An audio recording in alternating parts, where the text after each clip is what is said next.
Well, that's one thing I've got to say. The community in Robertson County is very generous.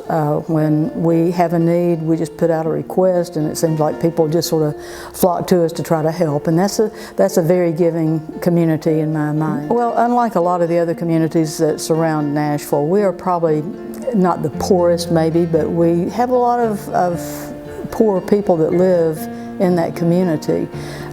Saying poor meaning they don't have a lot of funding.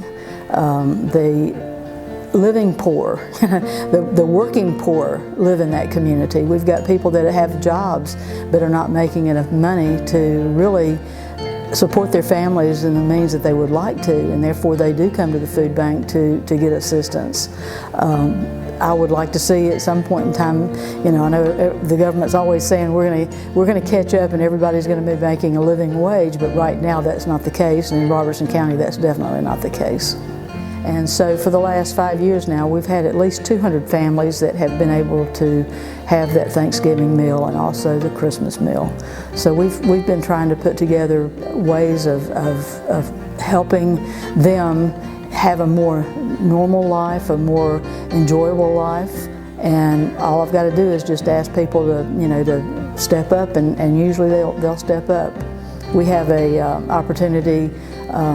I guess with COVID, we have usually 2 food pantries every year, usually one in the spring and one in the fall. Well, we were ending up September and nobody had ever said anything about us having one through Second Harvest. I guess I put an article in the Connection, which is our local once-a-week paper, and some people stepped forward that said that they would do it, but then all of a sudden Springfield Utilities and TVA said that they would do it. And a lot of our seniors and the older populations are the ones that I guess that are fearful to come in, even though when all this started, instead of having them come into the facility, we started with them coming up to the door. We've got a table set there where we put their food and then they pick it up and leave. So we were trying to make it as little communication between each of us as we could possibly do and keep everybody safe. The volunteers that come in, I've had a lot of those that have been fearful of coming in. So we're always looking for volunteers, and because it's an all-volunteer organization, no one's on a payroll. We all go in because of the love of trying to do what we're doing. It's an opportunity to give back to the community.